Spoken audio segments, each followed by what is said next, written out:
Évangile selon Jean, chapitre 16. Cependant, je vous dis la vérité. Il est avantageux pour vous que je parte, car si je ne pars pas, le Consolateur ne viendra pas vers vous. Mais si je m'en vais, je vous l'enverrai. Et quand il sera venu, il convaincra le monde de péché, de justice et de jugement. Évangile selon Jean, chapitre 14. Il y a beaucoup de demeures dans la maison de mon Père. Sinon, je vous l'aurais dit, car je vais vous préparer une place. Donc, si je m'en vais et vous prépare une place, je reviendrai et je vous prendrai avec moi, afin que là où je suis, vous y soyez aussi. Et où je vais, vous en savez le chemin. Cette étoile va se voiler. Ça veut dire que, à nouveau, j'avais commencé à l'expliquer, l'âme, la chaya, va à nouveau se voiler. Veidganiz Mashiach atrisar yarachin. Et le Mashiach, plutôt l'âme du Mashiach, la chaya, va à nouveau se cacher pendant 12 mois. Je vais tout expliquer ce que c'est. Veitadar ou amuda deshakem el kamin ou beidganez Mashiach, le Mashiach ou l'âme du Mashiach, parce que c'est pas le Mashiach physique dont on parle ici. La chaya va se cacher à nouveau dans ce hamoud, dans cette colonne pendant 12 mois. Veu amuda lo itrasé. Et pendant les 12 mois où cette âme va être cachée dans ce hamoud, à ce moment-là, le hamoud lui-même, on ne le verra plus. Ça veut dire que le monde va revenir à une situation de olam keminago noeg. Ça veut dire que pendant toute la période où la chaya commence à descendre dans le monde, à ce moment-là, le monde est en ébullition, viendront avec eux, avec les peuples, pour se battre contre Malka Meshicha, contre le Mashiach. Kedin, à ce moment-là, Yitracher Kol Alma, à ce moment-là, il y aura une très grande obscurité dans le monde qui va durer pendant 15 jours. Tout de suite, évidemment, les commentaires disent c'est pas prendre à la lettre. 15, ça fait allusion à Yud Ke. Ça veut dire que ça fait allusion aux deux premières lettres du nom divin, puisque 15, c'est la valeur numérique des deux premières lettres du nom divin Yud Ke. C'est-à-dire qu'à ce moment-là, ça va durer 15 jours. Pourquoi? Ça fait allusion à quoi? À la guerre contre Amalek. Rappelez-vous, qu'est-ce qu'il a fait Amalek? Il a enlevé les deux dernières lettres du nom divin. Il a enlevé le Vav et le E. Il a laissé que le Yud E. Et qu'est-ce que dit Hachem? Mon Yud et mon E que tu m'as laissé vont se battre contre toi. Comment dit le verset? Ki yad al kes ya. Que Hachem, il a juré sur son trône, Milchamal Hachem be'Amalek, Midordor, qui serait en guerre contre Amalek, traduction tout de suite, Midordor d'après Balaturim, Ad Biata Mashiach. Midordor, c'est Gematria Bata Mashiach. Et donc ça veut dire quoi? Le Yudke se bat contre qui? Contre Amalek. Ce à quoi fait allusion le Zohar. Chava, une étoile, on verra surgir une étoile, mais la Ata Bechol Gvanim, qui enverra des lumières dans toutes les directions. Veshivim kochavim acharanim de sacharan leau kochavia. Et elle sera entourée et suivie de 70 étoiles. Vous comprenez tous que 70, ça fait allusion aux 70 nations. Il y a une étoile qui arrivera à drainer avec elle les 70 nations. Mais, veyagichun bekrava bechol sitrin. Mais les 70 étoiles qui entourent cette étoile se battront contre elle dans toutes les directions. Tlat zimnin beyoma, 3 fois par jour. Ce sont des codes, bien évidemment. At shivim yom, et ça prendra 70 jours. Une guerre qui durera 70 jours en tant que concept, ça veut dire que toutes les dimensions des 70 nations vont participer à cette guerre, c'est ça le secret des 70 jours, c'est-à-dire que toutes les nations, chacune avec son génie, son caractère, vont être impliquées dans cette guerre contre cette étoile.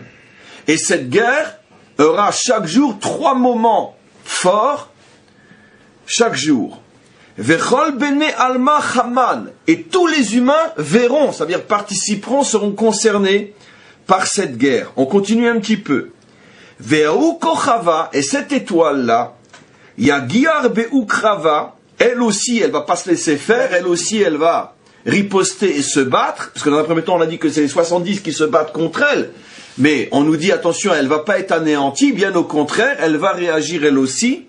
Ve'u kochava yagiar be'ukrava, Betissin denura, en envoyant des flammes de feu, Melaatin menatsetzin, qui brillent dans tous les sens, lechol ever dans tous les sens. Vechen bechol yomat shivim yomim, et tout ça pendant 70 jours. Les batar shivim yomim idganez aou kochava, cette étoile au bout de 70 jours se cachera à nouveau, elle va disparaître, on ne saura plus où elle sera. Veidganiz mashiach atrisar yerechin, et quand elle va se cacher, cette étoile-là, le Mashiach lui-même, qui s'était dévoilé, va se cacher. Triser Yachin pendant 12 mois. On expliquera tout ça, je vous mets simplement l'eau à la bouche. Pendant 12 mois, il va se cacher. Et où il va se cacher? Il va se cacher à l'intérieur de ce Hamoud Esh, qui d'abord avait brillé pendant 40 jours. Et pendant tout le temps où le Mashiach sera caché à l'intérieur de ce Hamoud, le Hamoud, la colonne de feu, ne sera plus visible. Elle était d'abord visible pendant 40 jours, le temps que le Mashiach se dévoile. Après, il s'est dévoilé dans le Galil. Après, est sorti une étoile. Après, sont sorties 70 étoiles. Il y a eu une guerre pendant 70 jours. Au bout de 70 jours, la petite étoile a vaincu les 70. Et le Mashiach rentre dans le Hamoud. Et le Hamoud et le Mashiach se cachent pendant 12 mois. Alors bien évidemment, comme vous le devinez, comme vous le savez, toutes ces images sont bien sûr des codes. Regardez, on continue. La reine, maintenant c'est la raison pour laquelle Yishta'esha moto amuda esh arbaim yom. C'est la raison pour laquelle on a cette colonne de feu pendant 40 jours. Va'adayin nishmat Mashiach nuzasham, les 40 jours pendant lesquels l'âme du Mashiach est en gestation à l'intérieur, mais n'est pas encore apparu, c'est-à-dire ne s'est pas encore connecté avec le Mashiach lui-même. Ve'achar arbaim yom, et à partir du 41e jour, donc vous voyez, on ne parle pas ici uniquement de jour réel, on parle d'un concept de connexion du Mashiach avec la Chaya. Yiske a Mashiach leota neshama, ve'tit galebo, une véritable naissance. Et donc, c'est seulement le 41e jour qu'il se dévoile, Ve'az, et seulement à ce moment-là, ça on l'a lu hier, Yakir be'atzmo sheu Mashiach, il saura lui-même qu'il est le Mashiach, Masheloya nikarlo adatas, qu'il ne savait même pas avant. Tant qu'il l'avait, le Nefesh Ruach et Neshama, il savait très bien que c'était un grand homme. Tout le monde savait que c'était un grand homme. Il n'est pas le seul dans la génération à être un grand homme. Lui-même n'avait aucune idée qu'il pouvait être le Mashiach, puisqu'il n'avait pas encore la Chaya. C'est-à-dire qu'il avait lui-même encore rien à voir avec la dimension du libérateur. Au bout de 41e jour, quand il reçoit la Chaya, puisque c'est à ce moment-là que la matrice devient mère et que la connexion se fait entre la semence et la Chaya, à ce moment-là, il prend conscience qu'il est Mashiach, c'est-à-dire qu'il naît à sa nouvelle identité. Il prend conscience de sa nouvelle identité. Donc, Ve'az, alors ça on a vu, Aval, maintenant regardez ce qu'il dit. Aval, maintenant il va expliquer quelque chose d'extraordinaire. Pourquoi il aura besoin de se voiler une deuxième fois? La fin du cours d'aujourd'hui, de ce qu'on a lu. Qu'au bout des 70 jours de combat entre l'étoile et les autres, ça on n'a encore rien compris, il retourne. Je ne vais pas tout expliquer tout de suite, on va lentement. Au bout des 70 jours, après, il s'était révélé le 41e jour, après, pendant 70 jours, il y a un combat, et à la fin du 70 jours, il retourne dans le Hamoud, et lui et le Hamoud se voilent encore une fois pendant 12 mois. Alors pourquoi il doit retourner dans le Hamoud? Pourquoi il doit y avoir une nouvelle naissance? Alors il va expliquer pourquoi, le Hari Akadosh. Parce qu'elle est oraganouse. Aval, pourquoi? Parce que la première fois qu'il est sorti, écoutez ce qu'il dit. Parce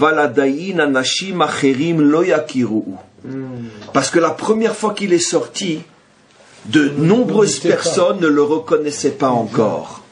Ça veut dire que lui sait qu'il est le Mashiach, mais ce n'est pas encore reconnu par tous.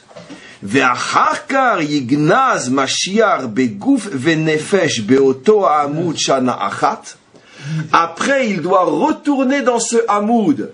Bien qu'il ait déjà apparu une fois, il doit retourner dans ce Hamoud. Ve'az yisalku oto. Là, je ne peux pas tout expliquer aujourd'hui parce qu'on n'a plus le temps. Az yisalku oto. je le lirai la prochaine fois ça. Ve'achar sheyarad, il revient après une deuxième fois. Yidgale melech hamashiach legamre, il se dévoilera entièrement, mais il y a pas mal de choses que j'ai sautées qu'on lira la semaine prochaine uniquement, parce qu'on n'a plus le temps. Ve'akiru kol Israël ve'itkabetsu elav, et seulement à ce moment-là, il est reconnu par tout Israël. Derech Agav, évidemment. Derech Agav, comment? Ça fait allusion à Rabbi Shimon, et surtout ce qu'il va dire, ça fait allusion à Moshe Rabbeinu, qui pour aller chercher la Torah, c'est aussi voilé pendant 40 jours. Voilà. Et donc, on voit effectivement que, et ce que tu dis est connu et dit, que les deux grands maîtres qui ont donné les deux parties les plus importantes de la Torah écrite pour Moshe Rabbeinu et les secrets de la Torah pour Rabbi Shimon, les deux ont eu besoin d'avoir un moment dans leur vie où ils se sont complètement voilés, personne ne savait où ils étaient. La preuve, c'est que les Juifs étaient tellement affolés de ne pas savoir où est Moshe qu'ils en ont même fait un veau d'or. Et donc c'est un principe fondamental qui nous explique qu'à chaque fois qu'il doit y avoir, on pourrait dire, une nouvelle mutation, une nouvelle transformation, à ce moment-là, il y a nouveau un voilement. Rajbi. Comment? C'est Moshe qui a libéré Rajbi parce qu'il a vu sa neshama Chevi. Parce que c'est les deux parties d'une même Torah et donc il ne pouvait pas y avoir une partie de la Torah sans l'autre. Mais quand Bnei Israël sont sortis d'Égypte, il y avait Hamoud Anan, Hamoud Esh. Aussi, il y avait tout ça. On va en parler la semaine prochaine, ce fameux Hamoud Esh. Le roi David, c'était pas un peu le même principe? Comment? Le roi David, c'était pas un peu le même principe. Quand il a été oint, personne ne l'a reconnu, il a dû aller partir sans problème.